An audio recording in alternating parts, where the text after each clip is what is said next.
Good morning. Morning మ్యాగజైన్కి స్వాగతం. ప్రముఖ దినపత్రికలు వస్తున్న వార్తలు వెనకాల జరుగుతున్న పరిణామాలు చూద్దాం. ఈనాడు చూస్తే ఎన్నికల తరుణంలో రాష్ట్రంలోకి భారీగా డ్రగ్స్. బ్రెజిల్ నుంచి విశాఖకు చేరిన 25,000 కిలోల డ్రైడ్ ఈస్ట్ కంటైనర్, అందులో నిషేధిత మాదక ద్రవ్యాలు ఉన్నట్టు గుర్తించి సిబిఐ. కంటైనర్ తనిఖీ ప్రక్రియకు అధికార పార్టీ నేతల ఆటంకం. విశాఖ సంధ్య ఆక్వా ఎక్స్పోర్ట్స్కి బుక్ అయిన వైను లక్షల కోట్ల రాకెట్ బట్టబయలు. 2 ఏళ్ల కింద విజయవాడ చిరునామాతో ఆఫ్ఘనిస్తాన్ నుంచి వచ్చిన 1,000 కోట్ల విలువైన హెరాయిన్ గుజరాత్లోని ముంద్రా పోర్ట్లో దొరకడం సంచలనం. అయితే తాజాగా బ్రెజిల్ నుంచి విశాఖ పోర్టుకే లక్షల కోట్ల విలువైన మాదక ద్రవ్యం దిగుమతి కావడం పెను సంచలనం కలిగిస్తుంది. రాష్ట్ర ఆర్థిక రాజధానిగా ఉన్న వైకాపా ప్రభుత్వ తమ కలల రాజధానిగా చెప్పుకున్న విశాఖలో దేశమంతా ఉలిక్కిపడేంతగా ఎన్నికల తరుణంలో లక్షల కోట్ల విలువైన 1,000 కిలోల మాదక ద్రవ్యాలు పట్టుబడడం తీవ్ర ఆందోళన రేకెత్తిస్తుంది. రాష్ట్రంలో ఇప్పటికే గంజాయి ఊరూరా వ్యాపించింది. దానికి బానిసలుగా మారుతున్న వారు రోజు రోజుకి పెరుగుతున్నారు. ఇప్పుడు ఈ మాదక ద్రవ్యాలు వ్యాప్తి చెందుతుండడం మరింత ఆందోళన కలిగిస్తుంది. వీటండి జగన్ ప్రభుత్వమే కారణం అనే విమర్శలు వ్యక్తమవుతున్నాయి. ప్రతి వార్తలోనూ ఒక వక్రీకరణతో కూడినటువంటి నీచత్వానికి పరాకాష్ఠ ఇది. ఇప్పుడు మొన్న గుజరాత్లో 3 షిప్పులు పట్టుకున్నారు డ్రగ్స్. అది బీజేపీ ప్రభుత్వం అందవుతుందా? వాళ్ళు చేపిస్తున్నట్టు అవుతుందా? క్రిందటిసారి పట్టుకున్నారు ఆఫ్ఘనిస్తాన్, అప్పుడు కూడా ఇట్లాగే మాట్లాడారు వైసీపీ వాళ్ళది. తీరా చూస్తే వాళ్ళు ఇద్దరు ఎవడో పట్టుకున్నారు, దొరికారు, అయిపోయింది. ఎవడాడు బేసిక్గా ఇక్కడ అదేదో పోకిరి సినిమాలో డైలాగ్ ఉంటుంది, ఒక నేరస్తుడు ఏదో ఒకటి పేరు చెప్తాడు, లేకపోతే అసలు ఏదో ఒక రాజకీయ నాయకుడు మాట అనగానే పోలీసులంతా వాళ్ళ మీద పడతారు. ఇక్కడ అసలు నేరస్తుడు కూడా చెప్పట్ల, వీళ్ళే చెప్పేస్తున్నారు, పత్రికలే. ఇక్కడ ఇప్పుడు మొన్న హైదరాబాద్లో దొరికినాయి డ్రగ్స్. అంటే కాంగ్రెస్ ప్రభుత్వందా, రేవంత్ ప్రభుత్వందా? ఇంతకుముందు కేసీఆర్ ఉన్నప్పుడు దొరికినాయి. కేసీఆర్ ప్రభుత్వం చేయించినట్ట దొరికింది. పట్టుకున్నారంటేనే ఏంటి, దర్యాప్తు వ్యవస్థలు పట్టుకున్నారంటేనే అది ఖచ్చితంగా నేరమనినే కదా. నేరానికి సంబంధించి రేపు పొద్దున్న దొరికితే ఖచ్చితంగా వాడు వైసీపీ వాడు దొరికాడా, తెలుగుదేశం వాడు దొరికాడా, ఎవడు దొరికితే వాడు కూడా నేరస్తుడు అవుతాడు. కానీ పార్టీ వెనకుండా అయితే నడిపించదు కదా. ప్రాక్టికల్గా మాట్లాడుకుందాం. పార్టీ ఇప్పుడు తెలుగుదేశం తరపునోడు ఎవడో దొరుకుతాడు. ఇప్పుడు ఏదో కృష్ణ యాదవ్ ఏదో తప్పు చేశాడు, అది తెలుగుదేశం పార్టీ చేయించినట్ట, కృష్ణ యాదవ్ చేసినట్ట?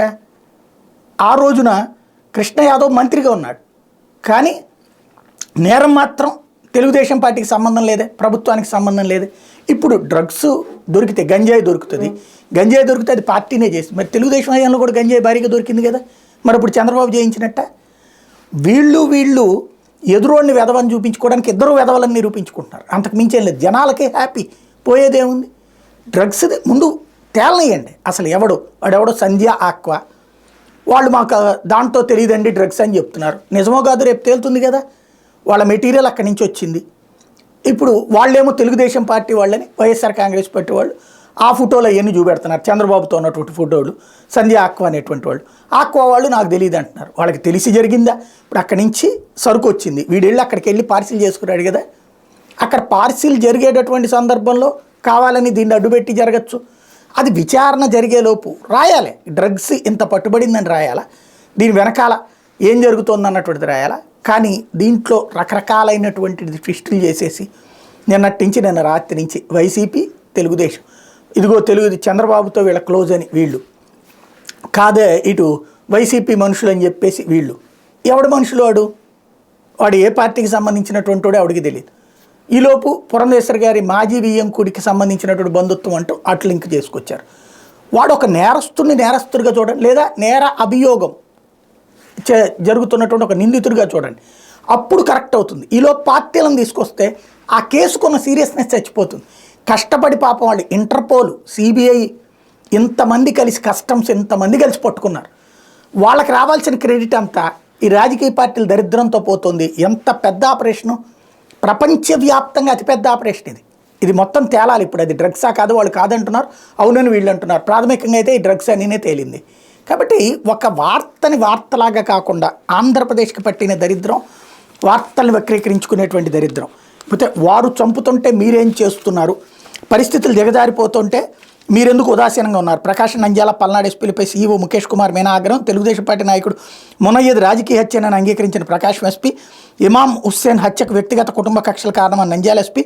మాచర్ల కారు దహన నిందితులను ఎందుకు పట్టుకోలేదని పల్నాడు ఎస్పీపై ఆగ్రహం.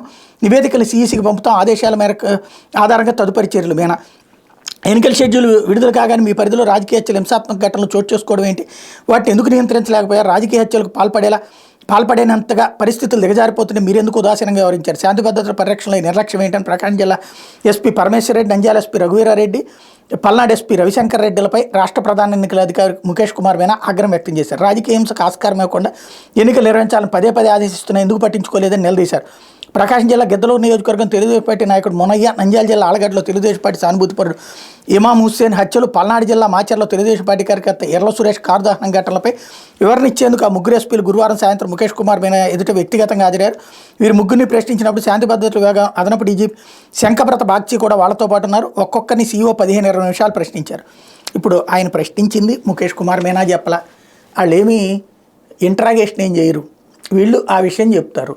ఖచ్చితంగా మునయ్యది రాజకీయ హత్య, ఎట్లాగా తెలుగుదేశంలోనే ఉన్నటువంటి ఇద్దరి మధ్యన ఉన్నటువంటి గొడవ, అదే కదా అక్కడ విషయం, అదే చెప్తారు అక్కడ బేసిక్గా. ఇంకోటి ఇప్పుడు వాలంటీరో లేకపోతే అధికారో తప్పు చేస్తే వెంటనే ఉద్యోగులను తీసిపడేస్తున్నారు కదా, ఎస్పీలను ఎందుకు తీయట్లేదు, ఇది కేంద్ర ఎన్నికల కమిషన్కి ఎందుకు పంపిస్తామంటున్నారు అంటేనే అక్కడ విషయం.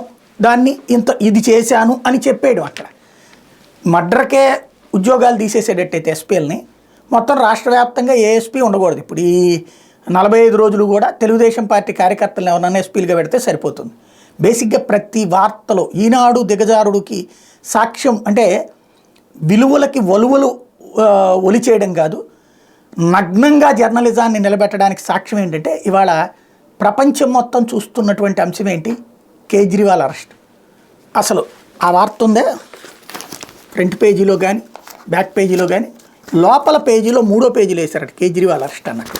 అంటే రాష్ట్రంలో ఉన్నటువంటి రాష్ట్రం మీద విషం చిమ్మడం వరకే పరిమితం అవుతా దేశానికి సంబంధించిన ముఖ్యమైన వార్తలు కూడా వదిలేసే స్థాయికి ఈనాడు దిగజారడం అంటే ఇక దాన్ని అంటే అదేదో సినిమాలో డైలాగ్ లాగా ఇంతకంటే దిగజారదు అనుకున్న ప్రతిసారి దిగజారి చూపెడుతుంది. దాన్ని ఇక మనం ఏం చేయలేం. సర్కారులో జీతం, పార్టీలో సేవాగీతం. ఏపీఎండీసీలో ఉద్యోగులుగా అధికార పార్టీ నేతలు కాంట్రాక్ట్ పొరుగు సేవల కింద నియామకాలు, ఏనాడు విధులకు హాజరుగాని వైనం, పార్టీ కార్యక్రమాల్లో వీరిదే చురుకైన పాత్ర, 4-5 ఏళ్లుగా జీతాలు ఇస్తున్న అధికారులు గోపాలకృష్ణ ద్వివేది వెంకటరెడ్డికి ఏమీ తెలియదా. ఈ ఫోటోలో చిత్తూరు వైకాపా ఎమ్మెల్యే అభ్యర్థి ఎర్రచందనం స్మగ్లర్ విజయానందరెడ్డితో పాటు ఉన్న వ్యక్తి పేరు పి హేమంత్ కుమార్ రెడ్డి. చిత్తూరు జిల్లా వైకాపా యోజన విభాగం అధ్యక్షుడైన కొద్ది రోజులుగా ఉమ్మడి చిత్తూరు జిల్లాలోని ప్రతి నియోజకవర్గంలో వైకాపా ఎమ్మెల్యే అభ్యర్థులతో కలిసి పార్టీ యోజన విభాగం ఆత్మీయ సమ్మేళనం నిర్వహిస్తూ తీరిక లేకుండా ఉంటున్నాడు. ఈ నెల 2న చిత్తూరులో జరిగిన సమావేశంలో విజయానందరెడ్డితో పాటు కలిసి పాల్గొన్నప్పుడు చిత్రం ఇది. అతను ఏపీఎండీసీలో కాంట్రాక్ట్ విధానంలో మేనేజర్గా పనిచేస్తున్న రికార్డులో ఉంది. ఏ రోజైనా ఏపీఎండీసీ కార్యాలయంలో విధులకు హాజరైనటువంటి దాఖలాలు, కానీ 4-5 ఏళ్లుగా నెలకు 70,000 జీతాన్ని పొందుతున్నాడు. ఇట్లాంటి వాళ్ళు ఇంకా చాలామంది ఉన్నారు. కరెక్ట్, మంచిది, మంచి వార్త ఇది. ఖచ్చితంగా ఇట్లాంటి వాళ్ళ మీదని చర్యలు తీసుకోవాల్సి ఉంది, తీసుకుతీరుతారు కూడా. ఇవాళ ఇలాంటప్పుడన్నా బయటపడతారు. ఇప్పుడు నేను కానిస్టేబుల్ది తెలుగుదేశం పార్టీ వాళ్ళది బయటపడినట్టు, అట్లాగే వాలంటీర్లది కొన్ని చోట్ల ప్రభుత్వ ఉద్యోగులు వైసీపీకి పనిచేసిన వాళ్ళు బయటపడ్డట్టు, అట్లాగా ఇట్లాంటి వాళ్ళ మీద చర్య తీసుకుతీరాలి. అయితే లాటరీ కింగ్ నుంచి వైకాపాకు 160 కోట్లు, ఎన్నికల బాండ్ల మాటను ఫ్యూచర్ గేమింగ్ కంపెనీ భారీ విరాళం, తృణమూల్ డీఎంకేలకు అధికంగానే మెగా నుంచి భాజపాకు 584 కోట్లు. ఎన్నికల బాండ్ల ద్వారా వైకాపా భారీగానే డబ్బులు మూట కొట్టుకుంది. అది లాటరీ కింగ్ అయిన ఫ్యూచర్ గేమింగ్ కంపెనీ అధినేత శాంటియాగో మార్టిన్ నుంచి కావడం గమనార్హం. గురువారం సుప్రీంకోర్టుకి ఎస్బీఐ అందించిన ఎన్నికల బాండ్ల ద్వారా నంబర్ల ద్వారా ఏ పార్టీకి ఎంత విరాళం అందిందో స్పష్టంగా వెల్లడింది. పశ్చిమ బెంగాల్లోని తృణమూల్ కాంగ్రెస్ పార్టీకి అత్యధికంగా లాటరీ కింగ్ నుంచి 544 కోట్లను విరాళంగా అందుకుంది. ఆ తర్వాత తమిళనాడులోని డీఎంకే ఫ్యూచర్ గేమింగ్ కంపెనీ 509 కోట్లు ఇచ్చింది. ఆ తర్వాత వంతు వైకాపాదే. ఏపీలో అధికారంలో ఉన్నటువంటి జగన్ పార్టీకి ఈ సంస్థ నుంచి 160 కోట్లు విరాళం ఇచ్చింది. బీజేపీకి 100 కోట్లు, కాంగ్రెస్కి 50 కోట్లను విరాళంగా అందించింది. ఫ్యూచర్ గేమింగ్ కంపెనీ నుంచి విరాళం అందుకున్న పార్టీలో Sikkim Krantikari party, Sikkim democratic party front ఉన్నాయి. ఈ సంస్థ మొత్తం 1368 కోట్లతో ఎన్నికల బాండ్లను కొన్న సంగతి తెలిసిందే అన్నటువంటి వార్తని హైలైట్ చేసి చాలా మంచి వార్త. ఇంతకు అసలు ఏం ప్రయోజనం పొందారు వాళ్ళు అన్నది తెలియాలి. ఎందుకంటే ఇప్పుడు సిక్కింలో అంటే లాటరీలు ఉన్నాయి, బెంగాల్లో లాటరీలు ఉన్నాయి, కాంగ్రెస్ పార్టీ పాలిత రాష్ట్రాలు కూడా లాటరీలు ఉన్నాయి, కేరళ వాటి కమ్యూనిస్ట్ పార్టీ రాష్ట్రాలు.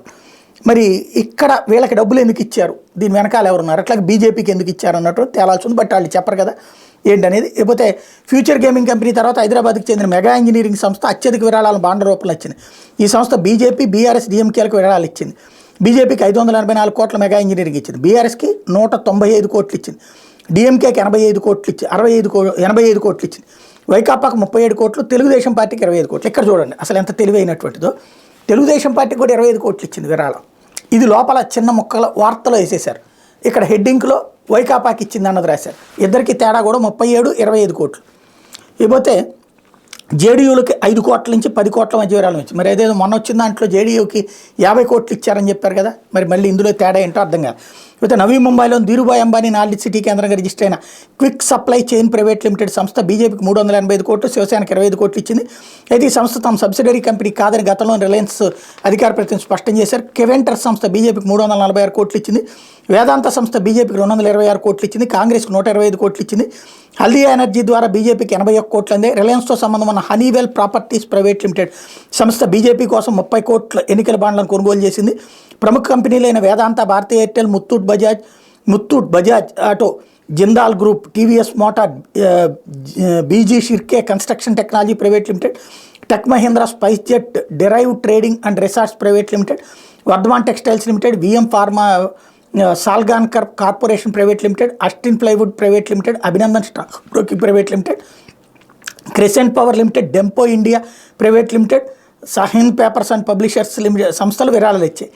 ఇందులో వేదాంతనేమో బీజేపీ, కాంగ్రెస్, బిజు జనతాదళ్, తృణమూల్ కాంగ్రెస్కి ఇస్తే, భారతీయ Airtel BJP, RJD, Shiromani Akali Dal, Congress, Bihar Pradesh Janata Dal United, Muthoot BJP, NCP, Bhajapa group BJP, Aam Aadmi party, Apollo tyres Congress, కెవెంటర్స్ BJP Congress, రొంకా Sons private limited BJP Congress, Trinamool, Sikkim Krantikari party, పెరిమిల్ capital and sun pharma BJP, Toronto pharmaceutical limited BJP, Congress, AAP, Natco pharma BJP, Telugu Desam party, Trinamool, BRS, spice jet AAP, tech Mahindra AAP, western UP power and transmission BJP Congress, MKG enterprises Congress, Yashoda super speciality hospitals Congress, Welsons BJP, వ్యక్తిగతంగా ఇచ్చిన వాళ్ళు లక్ష్మీ నివాస్ మిత్తల్ బీజేపీకి, Kiran Mazumdar Shaw BJP, Trinamool Congress, Monika Congress. ఇది ఓవరాల్గా చూస్తే ఈ మొత్తంలో ఏం తేలింది, అదేదో అంటారు కదా, కొండని దవ్వి ఎలకన పట్టుకోవడం. అన్ని పార్టీలు విరాళాలు తీసుకున్నాయి.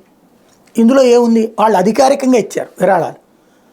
అదే అనధికారికంగా ఇస్తే తప్పు, కానీ అధికారికంగా ఇస్తే తప్పు ఎట్లయింది. ఇప్పుడు ఇది బయట పెట్టడం వల్ల ఏం జరుగుతుంది, ఆ కంపెనీల మీద ఇతర పార్టీల వాళ్ళు వేధింపులకు గురి చేస్తారు. వాళ్ళకి ఇచ్చారు మాకు ఇవ్వలేదు అన్నటువంటి వాళ్ళ మీద ఏదో కంప్లైంట్లు పెట్టి వేధిస్తూ ఉంటారు. అందుకోసమనినే అసలు తీసుకొచ్చినటువంటి చట్టం. బట్ ఆ చట్టపు ఉద్దేశాన్ని దారి మళ్లించేసి కథలు నడిపేటటువంటి మేధావి వర్గపు సాక్షిగా సాగింది. ఇక్కడ కూడా పత్రికలో వార్తల పరంగా కూడా హైలైట్ చేసేటప్పుడు ఎవరికి ఏంటి అన్నటువంటి దాన్ని దాచేస్తూ ఉంటారని దానికి సాక్షి. ఇప్పుడు నార్కో ఫార్మా తర్వాత మెగా ఇద్దరు కూడా తెలుగుదేశానికి ఇచ్చారు. అది వీళ్ళు టచ్ చేయలేదు. వైసీపీకి ఇచ్చింది వరకే టచ్ చేస్తున్నారు. లోపల వార్తల్లో వేస్తారు. ఇట్లుంటాయి వార్తలు కానీ వ్యవహార శైలి కానీ. లేకపోతే ఆ ఉద్యోగులు 27 వరకు తొలగించొద్దు. గ్రూప్ 1 తీర్పుపై దాఖలైన అప్పీలపై 27న విచారణ చేపడతాం స్పష్టం చేసిన హైకోర్టు. సింగిల్ జడ్జి తీర్పులని అంశాల జోళ్ళకి వెళ్ళని ధర్మాసనం. గ్రూప్ 1 నోటిఫికేషన్ ప్రధాన పరీక్ష మాన్యువల్ మూల్యాంకనంలో అక్రమాలు జరిగిన కారణంతో పరీక్షను రద్దు చేసి తాజాగా నిర్వహించాలని హైకోర్టు సింగిల్ జడ్జి వెలువరించిన తీర్పుతో ఉద్యోగాలు కోల్పోవాల్సి వచ్చిన 167 మందికి హైకోర్టు ధర్మాసనం తాజా ఉత్తర్వులతో తాత్కాలిక ఊరట లభించింది. తదుపరి విచారణ వరకు వారిని ఉద్యోగాల నుంచి తొలగించొద్దని ధర్మాసనం స్పష్టం చేసింది. గ్రూప్ 1 వ్యవహారంతో ముడిపడిన అప్పీలపై విచారణ ఈ నెల 27కి వాయిదా వేసింది అన్నట్టు వార్తని హైలైట్ చేశారు. అయితే ఏంట్రా నువ్వు చెప్పేది, పదరా స్టేషన్కి చిత్తూరు జిల్లాలో రైతుపై చేసుకున్న పోలీసులు అవమాన భారంతో బలవన్మరణానికి పాల్పడ్డ అన్నదాత. ఏంట్రా నువ్వు చెప్పేది, పదరా స్టేషన్కి అంటూ పోలీసులు రైతును మెడపట్టుకుని నెట్టివేసి కొట్టారు. అవమాన భారాన్ని భరించలేక ఆ అన్నదాత పోలీస్ స్టేషన్ సమీపంలోని గురువారం మధ్యాహ్నం ఆత్మహత్యాయత్నానికి పాల్పడ్డారు. ఆసుపత్రికి తీసుకెళ్తుండగా మృతి చెందారు. రైతు భార్య సంపూర్ణమ్మ తెలిపిన వివరాల ప్రకారం చిత్తూరు జిల్లా వెదురుకుప్పం మండలం మర్రిమాకుల కండ్రికి చెందినటువంటి చెంగయ్య, పాపమ్మలకు 3 సంతానం. రెండో కుమారుడు చనిపోగా పెద్ద కుమారుడు దేశయ్య, చిన్న కుమారుడు చంద్రశేఖర్కు భూమి పంపకాల విషయంలో విభేదాలు ఉన్నాయి. దేశయ్య తన భార్య శారద పేరుతో భూమిని రెవెన్యూ దస్త్రాలు నమోదు చేయించారు. తనకు వాటా ఉందని చంద్రశేఖర్ ఆయన భార్య సంపూర్ణమ్మ చెబుతూ వస్తున్నారు. ఈ క్రమంలోనే వారి న్యాయస్థానాన్ని ఆశ్రయించారు. తమ కోర్టు స్టే ఇచ్చిందని పేర్కొంటూ శారద గురువారం ఉదయం ముళ్ళకంప తొలగింపు పనులు చేపట్టారు. చంద్రశేఖర్ సంపూర్ణమ్మ నిలువరించే ప్రయత్నం చేయగా శారద పోలీసులకు ఫిర్యాదు చేశారన్నటువంటి వార్తని హైలైట్ చేశారు. ఇందులో పోలీసుల దుష్ప్రవర్తన కారణంగా బలవన్మరణానికి పాల్పడ్డారన్నటువంటి వార్తని హైలైట్ చేశారు. లేకపోతే రాజీనామా చేయించి మరి ప్రచారంలోకి వాలంటీర్లతో వైకాపా కొత్త ఎత్తుగడ. ప్రభుత్వ సొమ్మును గౌరవ వేతనాలుగా చెల్లిస్తే ఇప్పటిదాకా సర్కార్ సేవల ముసుగులో గ్రామ వాలంటీర్లకు పార్టీ అవసరాలకు వాడుకున్న అధికార వైకాపా ఎన్నికల దృష్ట్యా మరో ఎత్తుగడ వేసింది. వాలంటీర్లను పార్టీ ప్రచారకర్తలుగా మార్చేస్తుంది. చిత్తూరు జిల్లా కుప్ప నియోజకవర్గంలో వైకాపా తరపు ప్రచారంలో పాల్గొన్న వాలంటీర్లపై అధికారులు ఫిర్యాదులు వెలువెత్తి ఇటీవల కొందరిపై వేటు పడింది. ఈ నేపథ్యంలో వాలంటీర్ రాజీనామాలకు తెరదీశారు. గుడిపల్లి మండలంలో 14 మంది వాలంటీర్లు గురువారం రాజీనామా చేశారు. వీరిలో కుప్పిగానిపల్లె పంచాయతీకి చెందిన 13 మంది, సోడిగానిపల్లికి చెందిన ఒకళ్ళు ఉన్నారు. వీళ్ళ క్షేత్రస్థాయిలో మంచి పట్టు ఉండడంతో ఎన్నికల్లోనూ వైకాపాదే విజయం అంటూ వాలంటీర్లలో భరోసా కల్పిస్తూ ప్రచారంలో వారిని వినియోగించుకుంటున్నారు అన్నటువంటి వార్తని హైలైట్ చేశారు. అయితే బెదిరింపులకు పాల్పడలేదు. ఏసీబీ కోర్టులో లోకేష్ కౌంటర్ దాఖలు. దర్యాప్తు అధికారులు బెదిరించేలా వ్యాఖ్యలు చేశానన్న సిఐడి ఆరోపణలు వాస్తవం లేదని తెలుగుదేశం పార్టీ ప్రధాన కార్యదర్శి నారా లోకేష్ పేర్కొన్నారు. సిఆర్పిసి సెక్షన్ 41A షరతులకు కట్టుబడి ఉన్నానన్నారు. ఈ మేరకు విజయవాడ ఏసీబీ కోర్టులో గురువారం కౌంటర్ దాఖలు చేశారు. తన అరెస్టుకు అనుమతి కోసం అభ్యర్థిస్తూ సిఐడి దాఖలు చేసిన పిటిషన్ కొట్టేయాలని కోరారు. మరోవైపు సిఐడి వేసిన పిటిషన్ గురువారం ఏసీబీ కోర్టులో విచారణకు వచ్చింది. లోకేష్ తరపు న్యాయవాది గుడపాటి లక్ష్మీనారాయణ స్పందిస్తూ సిఐడి పిటిషన్పై కౌంటర్ వేశామని కోర్టు దృష్టికి తీసుకొచ్చారు. దీంతో పిటిషన్పై విచారణ న్యాయాధికారి ఏప్రిల్ 15కు వాయిదా వేశారు. సిఆర్పిసి సెక్షన్ 41A నిబంధనలు ఉల్లంఘించి దర్యాప్తు అధికారులు బెదిరించేలా వ్యాఖ్యలు చేశారన్న ఆరోపణలతో లోకేష్ అరెస్టుకు ఉత్తర్వులు ఇవ్వాలని అభ్యర్థిస్తూ విజయవాడ ఏసీబీ కోర్టులో సిఐడి పిటిషన్ వేసినటువంటి నేపథ్యంలో ఇచ్చినటువంటి అంశం ఇది.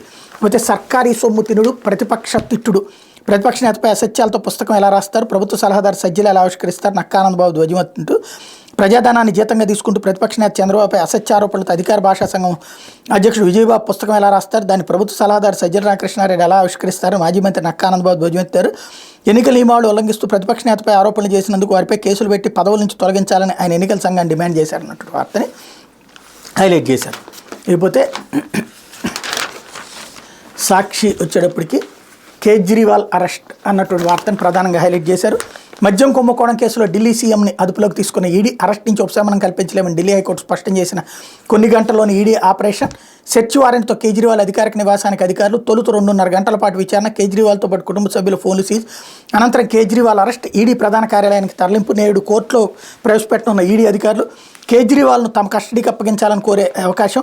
ముఖ్యమంత్రి పదవిలో కేజ్రీవాల్ కొనసాగుతారని ఆమ్ ఆద్మీ పార్టీ స్పష్టీకరణ. అంతా అనుకున్నదే జరిగింది. దేశవ్యాప్తంగా సంచలనం సృష్టించిన ఢిల్లీ మద్యం కుంభకోణం కేసులో కీలక పరిణామం చోటు చేసుకుంది. ఈ కేసుకు సంబంధించి మనీ లాండరింగ్ వ్యవహారంలో ఢిల్లీ ముఖ్యమంత్రి ఆమ్ ఆద్మీ పార్టీ జాతీయ కన్వీనర్ అరవింద్ కేజ్రీవాల్ను ఎన్ఫోర్స్మెంట్ డైరెక్టరేట్ నాటకీయ పరిణామాల మధ్య అరెస్ట్ చేసింది. ఈ కేసులో అరెస్ట్ చేయకుండా కేజ్రీవాల్కు రక్షణ కల్పించలేమని ఢిల్లీ హైకోర్టు తేల్చి చెప్పిన కొన్ని గంటల వ్యవధిలోనే ఈడీ అధికారులు ఆయన అదుపులోకి తీసుకున్నారు. అలాగే ఎన్నికల్లో ఆమ్ ఆద్మీ పార్టీకి భారీ నష్టమేనన్నటువంటి వార్తని హైలైట్ చేశారు. ఇకపోతే బాబు గ్రూప్ పాలిట్రిక్స్ ఆ ఉద్యోగులకు ఊరట. 2018 గ్రూప్ 1 మెయిన్స్పై సింగిల్ జడ్జి నిమ్మగడ్డ తీర్పును పాక్షికంగా సవరించిన హైకోర్టు ధర్మాసనం 167 మంది ఉద్యోగులకు తాత్కాలికంగా ఊరట. 27 తదుపరి విచారణ. తాము కోరుకున్న మొదటి మూల్యాంకనాన్ని నిమ్మగడ్డ రద్దు చేశారన్న పిటిషనర్లు. గత చైర్మన్ ఉదయ్ భాస్కర్ నిర్వాకాలతోనే గ్రూప్స్పై ముసిరిన వివాదాలు. 2018 గ్రూప్ 1 ప్రిలిమ్స్లో 62 తప్పులు ఉన్నాయని కోర్టులో అభ్యర్థుల పిటిషన్. హైకోర్టు ఆదేశాలతో సరిదిద్ది 2020 డిసెంబర్లో మెయిన్స్ నిర్వహణ. నోటిఫికేషన్లో వెల్లడించలేదని డిజిటల్ మూల్యాంకనంపై కోర్టు అభ్యంతరం. గౌతమ్ సవాంగ్ చైర్మన్గా 2022 మార్చిలో మాన్యువల్ మూల్యాంకనం. మెయిన్స్ మార్కుల్లో వ్యత్యాసాన్ని తగ్గించేందుకు 2016 నుంచి మోడరేషన్. 15% మార్కులు తేడా వస్తే మూడోసారి ప్రక్రియ నిర్వహణ. మెయిన్స్ ఫలితాల వెల్లడి ఇంటర్వ్యూలు నిలిపేయాలని హైకోర్టులో రిట్ కొట్టివేత. స్టే ఇవ్వాలని 2 సార్లు పిటిషన్ వేసిన బాబు బృందం అంగీకరించిన న్యాయస్థానం. 4వసారి సుప్రీంకోర్టులో ఎస్ఎల్పీ కొట్టివేసిన సర్వోన్నత న్యాయస్థానం. 5వసారి హైకోర్టులో రిట్ వాదనలు పూర్తి. 2023 ఆగస్టులో జడ్జిమెంట్ రిజర్వ్. 8 నెలల తర్వాత మెయిన్స్ రద్దు చేయాలంటూ సింగిల్ జడ్జి నిమ్మగడ్డ తీర్పు. నిమ్మగడ్డ తీర్పుపై డివిజన్ బెంచ్కి వెళ్ళినటువంటి కమిషన్ తాజాగా స్టే ఇచ్చిన హైకోర్టు అన్నటువంటి వార్తని హైలైట్ చేశారు. ఇకపోతే విశాఖ పోర్టులో దొరికిన 25,000 కిలోల drugs care of Kotayya Chowdary. Sandhya Aqua Exports కేంద్రంగా భారీ డ్రగ్స్ దందా. బ్రెజిల్ నుంచి కంటైనర్లో విశాఖ పోర్టుకు ఇంటర్పోల్ సమాచారంతో సిబిఐ తనిఖీ. 25,000 కిలోల డ్రై ఈస్ట్తో కలగలిపి కొకైన్ దిగుమతి. సంధ్య ఆక్వా ఎక్స్పోర్ట్స్ పేరు డెలివరీ. ఈ కంపెనీ సీఈఓ కోనం కోటయ్య చౌదరి, ఆయన తండ్రి వీరభద్రరావు ఎండి. బీజేపీ నేత పురంధేశ్వర కుటుంబీకులు వీరభద్రరావు వ్యాపార భాగస్వామి. టీడీపీ నేతలతోనూ బాలకృష్ణ వియ్యంకుడితో కుటుంబంతోనూ సాన్నిహిత్యం. టీడీపీ హయాంలో అక్రమాలకు తెగబడ్డ సంధ్య ఆక్వా అక్రమాలపై వైఎస్ఆర్సీపీ ప్రభుత్వం కొరడా. కంపెనీని సీజ్ చేసిన పీసీబీ. 2016లో అమెరికాలో విమాన ప్రయాణికురాలతో వీరభద్రరావు అసభ్య ప్రవర్తన కేసు నమోదు. ఢిల్లీ లిక్కర్ స్కామ్లోనూ పాత్ర. చేతులు మారిన 25 కోట్లు అంటూ. అంటే ఈ విషయం ఇక్కడ రెండవ కోణం అన్నటువంటిది ఇవాళ వీళ్ళు రాసుకొచ్చారనమాట. ఎందుకయ్యా అంటే వీళ్ళని కెలికారు కాబట్టి. ఇప్పుడు ఇందులో అచ్చం సినిమాను తలపించే రీతిలో విదేశాల నుంచి విశాఖ పోర్టుకు వచ్చిన నౌకలో భారీ స్థాయిలో డ్రగ్స్ను సిబిఐ అధికారులు పట్టుకున్నారు. ఇంటర్పోల్ సమాచారంతో ఆపరేషన్ గరుడాల భాగంగా ఎవరికి అనుమానం రాకుండా డ్రై ఈస్ట్తో కలిపి బ్యాగుల్లో ప్యాక్ చేసిన ఈ డ్రగ్స్ కంటైనర్ను స్వాధీనం చేసుకున్నారు. కంటైనర్లో 25 కేజీలు చొప్పున 1000 బ్యాగులు, మొత్తంగా 25,000 కిలోల ఇనాక్టివ్ డ్రై ఈస్ట్తో మిక్స్ అయినటువంటి డ్రగ్స్ ఉండడంతో అధికారులు ఉలిక్కిపడ్డారు. ఎవరిది కంటైనర్ అని విచారణ మొదలు పెట్టగానే ఈ స్మగ్లింగ్ దందా వెనక టీడీపీ నేతల పాత్ర ఉందనే విషయం బట్టబయలైంది. తీగలాగితే డొంక కదిలినట్టు ఇందులో బీజేపీ రాష్ట్ర శాఖ అధ్యక్షురాలు దగ్గుబాటి పురంధేశ్వర కుటుంబ వ్యాపార సంబంధాలు బయటపడ్డాయంటూ. వాళ్ళకి వ్యాపారం ఉంటే డ్రగ్స్ ఏమన్నా వాళ్ళు చేస్తారా? ఇక్కడ వీళ్ళ దుర్మార్గం ఏంటంటే తెలుగుదేశం పార్టీకి బీజేపీకి అంటగట్టేటటువంటి దౌర్భాగ్యం వీళ్ళకు ఉన్నటువంటి వ్యవహారం. ఇప్పుడు రాజకీయాలు ఎలాంటి స్థితికి దిగజారినాయి అనడానికి ఇది ఒక సజీవమైనటువంటి సాక్ష్యం అని చెప్పాలా. ఇకపోతే దొంగలు వస్తే దొరకబుచ్చుకుని అంటూ మారణాయుధాలతో వచ్చిన దుండగుల్ని ధైర్యంగా ఎదుర్కొన్న తల్లి కూతురు. గతంలో ఇంట్లో క్లీనింగ్ ప్లాన్లు చేసిన వ్యక్తి దోపిడీ సూత్రధారి. ఘటనా స్థలంలో ఒకరిని, కాజీపేటలో మరొకరిని అదుపులోకి తీసుకున్న పోలీసులు. 2 కత్తులు, తపంచా స్వాధీనం. 2 దుండగులు ఓ ఇంట్లోకి చొరబడ్డారు హైదరాబాద్లో. తపంచా కత్తి చూపించి తల్లి కూతురు బెదిరించి దోపిడీకి ప్రయత్నించారు. కానీ తల్లి కూతురు అప్రమత్తమై దుండగులను ధైర్యంగా ఎదుర్కొన్నారు. ఒకరిని గదిలో బంధించారు, మరొకరిని కూడా పట్టుకునేందుకు ప్రయత్నించగా పరారయ్యాడు. ఈ ఘటన అంతా సీసీ కెమెరాలు రికార్డ్ అయింది. హైదరాబాద్లోని బేగంపేట పైగా కాలనీలో గురువారం మధ్యాహ్నం ఈ ఘటన జరిగింది. పోలీసులు బాధితులు చెప్పిన వివరాల మేరకు బేగంపేట పైగా కాలనీకి చెందినటువంటి నవరత్న జైన్, అమిత్ మహోత్ భార్యాభర్తలు. వాళ్ళకు ఒక మైనర్ కుమార్తె ఉంది. గురువారం మధ్యాహ్నం 1 గంట సమయంలో నవరత్న ఇంట్లో లేని సమయంలో 2 దుండగులు ఆ ఇంట్లోకి జొరబడ్డారు. ముఖాలు కనిపించకుండా ఒకరు మాస్కు, మరొకరు హెల్మెట్ పెట్టుకున్నారు. తమ వెంట తెచ్చుకున్న తపంచా కత్తి చూపించి ఇంట్లో నగదు తీసుకురావాలని, లేకుంటే చంపేస్తామని బెదిరించారు. అమిత అరుపులతో ఇంట్లోనే ఉన్న ఆమె మైనర్ కుమార్తె ధైర్యంగా ముందుకొచ్చింది. తల్లి కూతురు కలిసి దుండగులతో పెనుగులాడారు. ఈ క్రమంలో వారి నుంచి నాటు తుపాకీని అమిత లాగేసుకుంది. అప్పటికే తల్లి కూతురు కలిసి ఒకరిని లోపల బంధించారు. మరొకరు పారిపోతుండగా వెంటపడి పట్టుకునేందుకు ప్రయత్నించారు. కానీ వ్యక్తి వారిని నెట్టేసి పరారయ్యాడు. లోపల బంధించి రెండో వ్యక్తి కూడా బయటపడి కత్తితో బెదిరిస్తూ పారిపోయే యత్నం చేశాడు. అప్పటికే అక్కడికి చేరుకున్న స్థానికులు అతన్ని పట్టుకుని పోలీసులకు అప్పగించారు. ఆ ఇంట్లో గతంలో క్లీనింగ్ పనులు చేసిన ప్రేమ్చంద్, అతని స్నేహితుడు సుశీల్ కుమార్ కలిసి దోపిడీ యత్నానికి పాల్పడినట్టు పోలీసులు గుర్తించారు. వీరిలో ప్రేమ్చంద్ని స్థానికులు పట్టుకోగా పరారైన సుశీల్ కుమార్ని పోలీసులు కాజీపేటలో అదుపులోకి తీసుకున్నారన్నటువంటి వార్తని హైలైట్ చేశారు. లేకపోతే ఆంధ్రజ్యోతి కేజ్రీవాల్ అరెస్ట్ అన్నటువంటి వార్తని హైలైట్ చేశారు. ఇవాళ జ్యోతి జర్నలిజపు విలువల్ని కాపాడింది. మద్యం స్కామ్ కేసులో ఢిల్లీ సీఎంను అదుపులోకి తీసుకున్న ఈడీ. ఇదే కేసులో కవితను అరెస్ట్ చేసిన వారంలోనే ఇద్దరిని ఎదురెదురుగా కూర్చోబెట్టి విచారించే ఛాన్స్. ఇప్పటికే 9 సార్లు సమన్లు హాజరు కాని ఢిల్లీ సీఎం గురువారం రాత్రి సమన్లతో నేరుగా సీఎం ఇంటికి. కేజ్రీవాల్, ఆయన భార్య ఫోన్లు, ఐప్యాడ్ స్వాధీనం. దాదాపు 2 గంటల పాటు సోదాలు, ప్రశ్నలు. నేడు పీఎంఎల్ఏ కోర్టు ముందుకి కస్టడీకి వినతి. అరెస్టును అడ్డుకోవాలని ఉదయమే ఢిల్లీ హైకోర్టుకు. ఎలాంటి రక్షణ కల్పించలేమంటే జడ్జీల తిరస్కరణ. ఢిల్లీ సీఎం ఇంటి ఎదుట ఆప్ కార్యకర్తల నిరసన. పెద్ద ఎత్తున మోహరించిన ఆర్ఏఎఫ్, సిఆర్పీఎఫ్. కేజ్రీవాల్ సీఎంగా కొనసాగుతారు మంత్రి అతిషి అంటూ హైలైట్ చేశారు. ఒక విచిత్రమైనటువంటి సంక్షోభం ఏంటంటే, ఒకటి దీని మీద సుప్రీంకోర్టు విచారణ ఇవాళ వచ్చింది. అదేంటి అనేటువంటి జరగబోతోంది. రెండో వైపున వచ్చేటప్పటికి ఈ కీలకమైనటువంటి అంశం, ఈ లిక్కర్ స్కామ్కి సంబంధించినటువంటి దాంట్లో కేజ్రీవాల్ ముఖ్యమంత్రిగా ఉండి కేసుని, అంటే తను జైలుకి వెళ్ళొచ్చా అన్నటువంటిది కూడా ఇవాళ తేలాల్సి ఉంది. లేకపోతే నెంబర్లు ఇచ్చేసాం, ఎన్నికల బాండ్ల పూర్తి సమాచారాన్ని ఈసీకి సమర్పించారు. రాజకీయ పార్టీల ఖాతా కేవైసీ, కొనుగోలుదారుల కేవైసీ డేటా ఇవ్వలేదు. అవి లేకున్నా ఏ పార్టీకి ఎవరైనా వివరాలు ఇచ్చారనే వివరాలు తెలిస్తే సుప్రీంలో ఎస్బీఐ చైర్మన్ అఫిడవిట్. తాజా వివరాలను ప్రచురించినటువంటి ఈసీ అన్నటువంటి వార్తనే హైలైట్ చేశారు. ఈనాడు కొంచెం ఎక్కువ హోంవర్క్ చేసినట్టుంది. వీళ్ళు అది డీటెయిల్గా రాయలేదు, లేకపోతే కనుక వీళ్ళు కూడా అది రాసి ఉండేవాళ్ళు. లేకపోతే సుప్రీం ఆదేశాలను ధిక్కరిస్తారా, ధర్మాసనం వ్యాఖ్యలను వక్రీకరిస్తారు, నిత్యం రాజ్యాంగ వ్యతిరేక పనులైన తేలిగ్గా తీసుకో, చర్యలకు ఆదేశిస్తాం. సీఎం కోరిన మంత్రిగా పొమ్మడితో ప్రమాణం చేయించారు. తమిళనాడు గవర్నర్పై సుప్రీం ఆగ్రహం. నేట్లోగా ప్రమాణానికి ఆదేశం. ఆదాయానికి మించిన ఆస్తుల కేసులో శిక్షపడి సుప్రీంకోర్టులో ఓటు పొందిన డీఎంకే ఎమ్మెల్యే కే పొన్ముడితో మంత్రిగా ప్రమాణం చేయించేందుకు నిరాకరించిన తమిళనాడు గవర్నర్ ఆర్ఎన్ రవిపై సుప్రీంకోర్టు తీవ్ర ఆగ్రహం వ్యక్తం చేసి ప్రమాణ స్వీకార నిరాకరణకు ఆయన చెప్పిన కారణాలను తప్పుబట్టింది. మంత్రిగా ప్రమాణ స్వీకారం చేయించబోనని గవర్నర్ ఎలా చెప్తారని నిలదీసింది అన్నట్టు వార్తని హైలైట్ చేశారు.